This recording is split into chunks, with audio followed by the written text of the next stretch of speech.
Next we got, why doesn't Indonesia speak Dutch? Why? Was Indonesia colonized by the Dutch before? By Fisher and Elias. Your brother explains. Okay. Yeah, so I was confused about something. Here in this vast archipelago of Special islands, Siwata. why after hundreds of years of Dutch colonial rule, Oh. does Indonesia not speak any Dutch today? Oh, so that was the case. Confusing because most former European colonies at least speak some of their former colonizers' language. In Indonesia's next-door neighbor Malaysia, 75% of the population speaks English. 75, huh?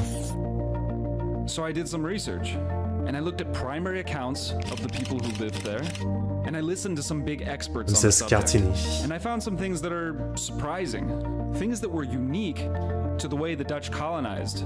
Wait, so are we gonna say that the Dutch actually did good colonization?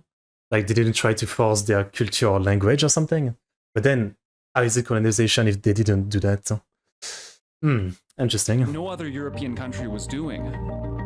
Things Interesting. That meant that the Dutch language mysteriously disappeared from The whole Indonesia. of Java have been taken over and run by the self-appointed These regime. islands are among the richest prizes. Exploitation. Of a total population of some 70 millions, 65 millions were native to the island. Unlike other European colonial powers at the time, they didn't colonize Indonesia as a nation state. They did it as a corporation. That Corporation. corporation was called the Dutch East India Company, known as the VOC. It had a stock and everything, just like a Okay, so it wasn't good. I see. But even then, it's surprising they wouldn't want people to learn the language of modern themselves. corporation. Its only purpose was to profit off of spices by bringing them from Asia back to Europe. Since the VOC was motivated first by profit, they found it was cheaper and easier for their workers to learn the Malay language rather than teaching people Dutch. Dutch as the language of its empire. They Is took the Dutch easy way complicated? out, which was a clever way out, which was to use a simple local lingua franca as the language. If of you don't want them to administration. become part of your This is country. the only colony in the world that I know of which is ruled primarily through a non-European language. I mean, it shows you how odd this is. But the reason is because of the VOC. People in VOC? this region had been using Malay as a lingua franca since the 7th century. This is because That's a long time, the huh? Indonesian archipelago is culturally diverse, and people speak over 400 different languages. So in order to communicate between them, they used Malay. I see. Before the Dutch or any Europeans had even set foot in Southeast Asia, the Malacca Sultanate was dominating trade in the region and promoting the Malay language. A trade empire. Okay. From the VOC perspective, it was easier for their employees to learn Malay because people already spoke it and the trade routes were already established. I guess that makes sense, huh? This was different from the other European colonizers of the time, Yeah. like the Spanish and the Portuguese. They were not only aiming to make money, but also to spread Christianity, their culture, and most importantly, their language. I see the The point. Dutch, not so much. However, this doesn't explain everything. The Dutch just wanted money. Fair enough, I mean. Okay. The VOC was eventually nationalized I don't know if by it's the more Dutch respectable, government in but- 1800, who took full control over the colony.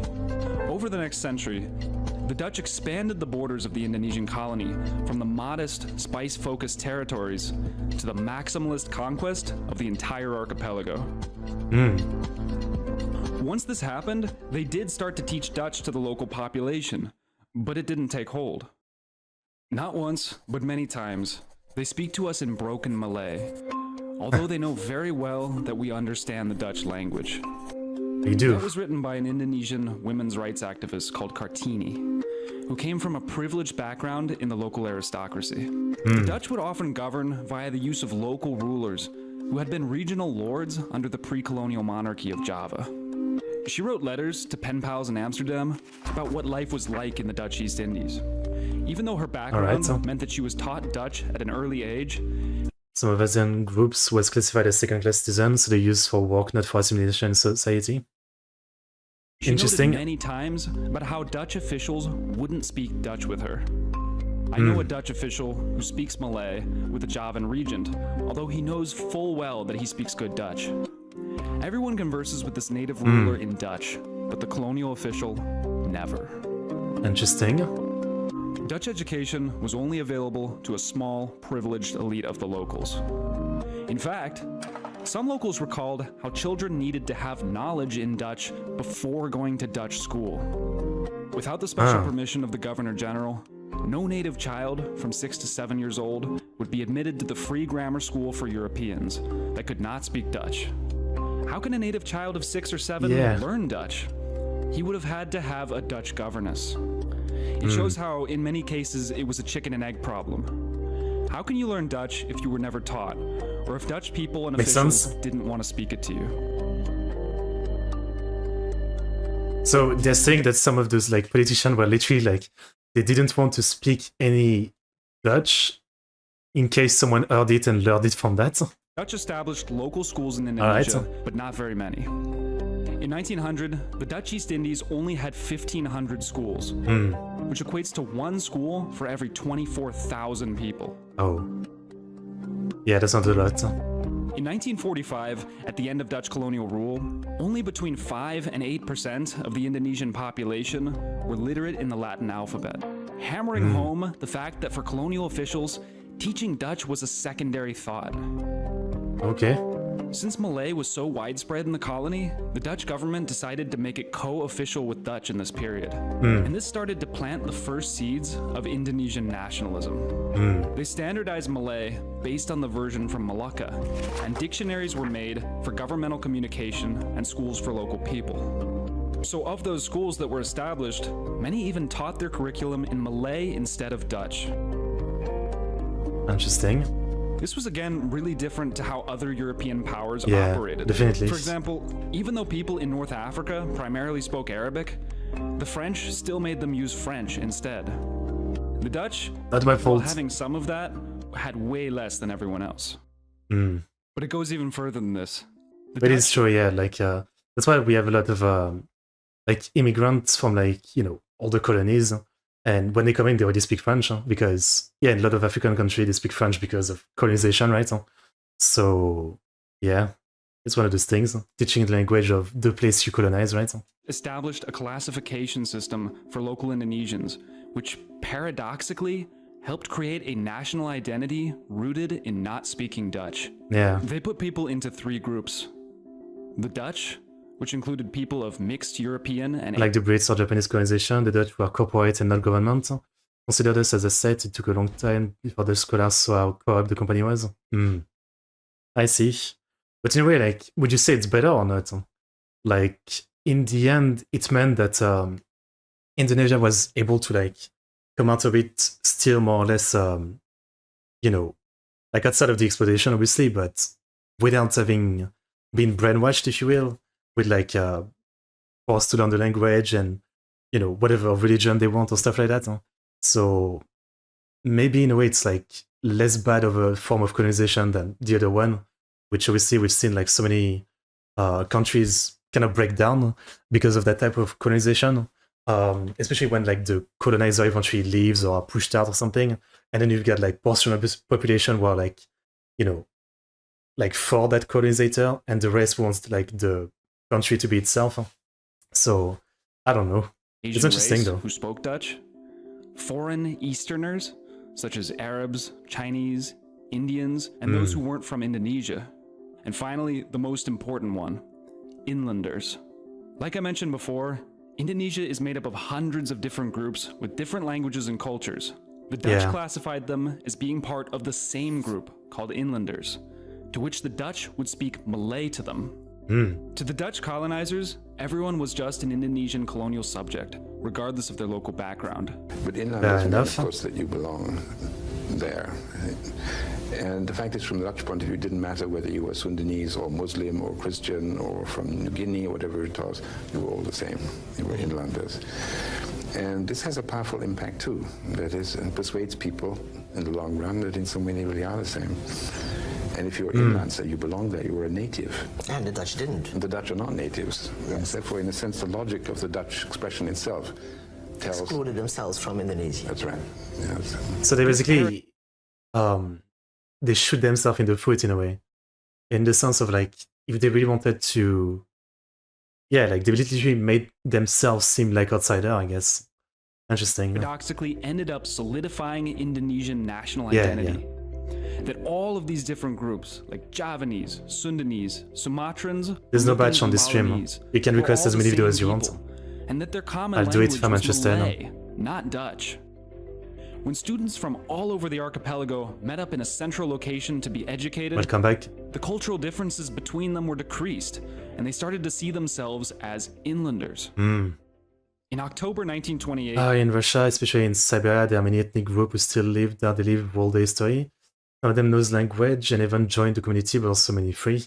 Yeah, of course. I mean, I'm sure in most countries, there's still like tribes, I guess is what you would call it. Like tribes and stuff like that. They still ban education, so much so that we made religious gathering, deemed cultural, as a front to hide makeshift schools. Interesting. Interesting. young Indonesian nationalists from across the islands and from different backgrounds gathered at the Second Youth Congress in Jakarta. This was a defining moment in the birth of Indonesian national identity because they pledged three main points. 1. A united motherland. 2. A united nation. And most importantly, 3. A unifying language.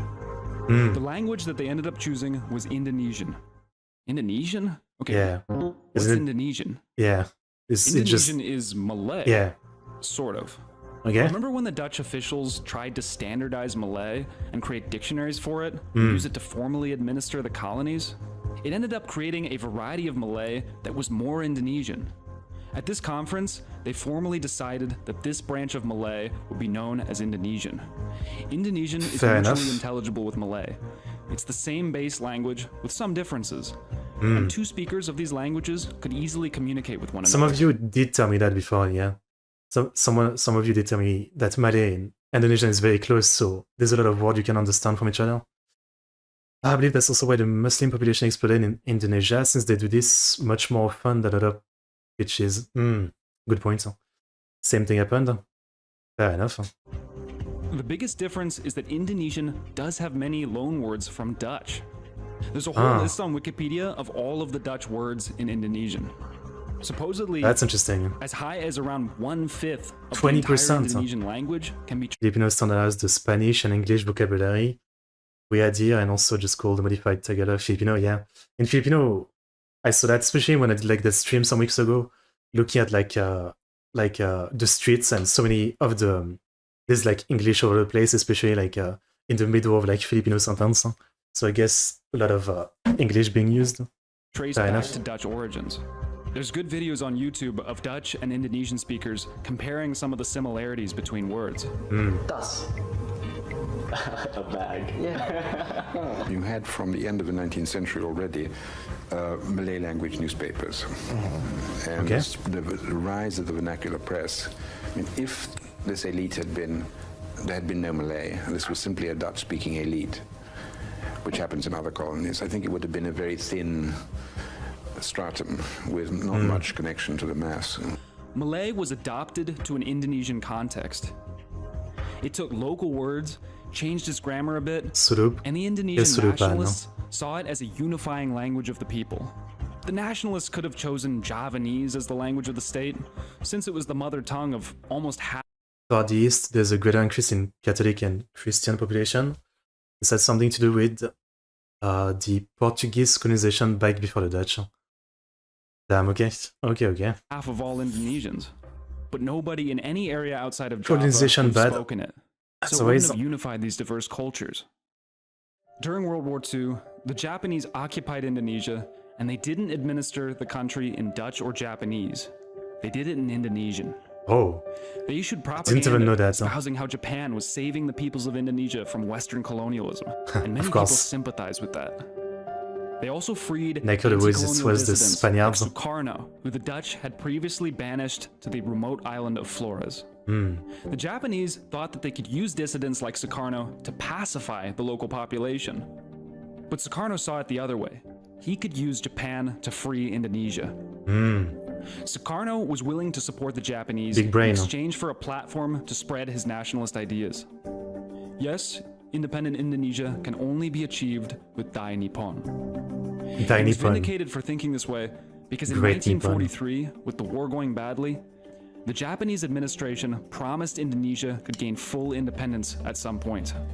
Sukarno used this as a fuel on the nationalist fire to further promote his ideas of a unified Indonesian state to the public. After Alright. Japan's defeat in the war, the Dutch tried to reassert control over Indonesia, but it didn't work. Indonesia fought an anti-colonial war against the Dutch and won. I've never heard gaining of their this. independence in Yeah. 1949. Nine. The new president, Sukarno, declared a unified Indonesian nation whose national language would be Indonesian. The Republic of Indonesia is not owned by a group, does not belong to a religion, not owned by a tribe, not owned by a custom class, and it belongs to all of us, from Sabang to Merauke. That's a good line.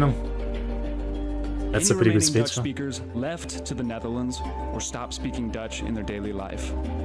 Today, almost nobody speaks Dutch in Indonesia, although actually, Yeah. most people never did. Yeah. That makes sense.